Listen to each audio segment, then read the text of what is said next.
என்னதான் மனசுல நினைச்சிட்டு வாழ்ந்துட்டு இருக்கிறோமோ தெரியல.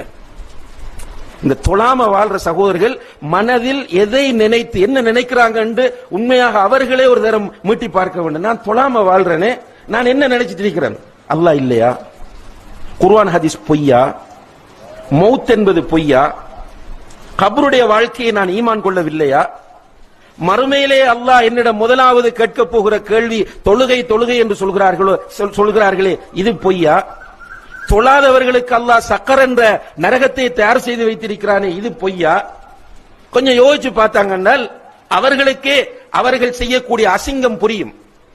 அல்லாஹு தஆலா எவ்வளவோ நியமத்துகளை தந்திருக்கிறான் சகோதரர்களே. அல்லாஹ் தந்திருக்கிற நியமத்துகளை எண்ண ஆரம்பித்தால் நம்மால் எண்ணி முடிக்க முடியாத அளவு நம்முடைய சொந்த வாழ்க்கையில் அல்லாஹ் நிறைய நியமத்துகளை தந்திருக்கிறான். தேவண்டா உட்கார்ந்து பட்டியல் போட்டு பாருங்கள். உங்களோட 2 கண்ணும் கெட்டு போகும்போது கண்ணின் பெருமதி உங்களுக்கு புரியும். உங்களுடைய 2 கிட்னிகளும் பழுதாகும் போது அல்லாஹ் தந்திருக்கிற கிட்னியின் பெருமதி உங்களுக்கு புரியும். ஏதாவது ஒரு இடத்தில் எலும்பிலோ சதையிலோ எங்காவது ஒரு இடத்திலே கேன்சர் என்று ஒரு நோய் உண்டாகும் போது அந்த ஆரோக்கியமான நியமத்தின் பெருமதி நமக்கு புரியும். அல்லாஹு தஆலா தந்திருக்கிற நியமத்துகளை எல்லாம் அனுபவித்துக் கொண்டு ஒரு நண்பன் உங்களிடத்தில் சில உதவிகளை வாங்குகிறான்.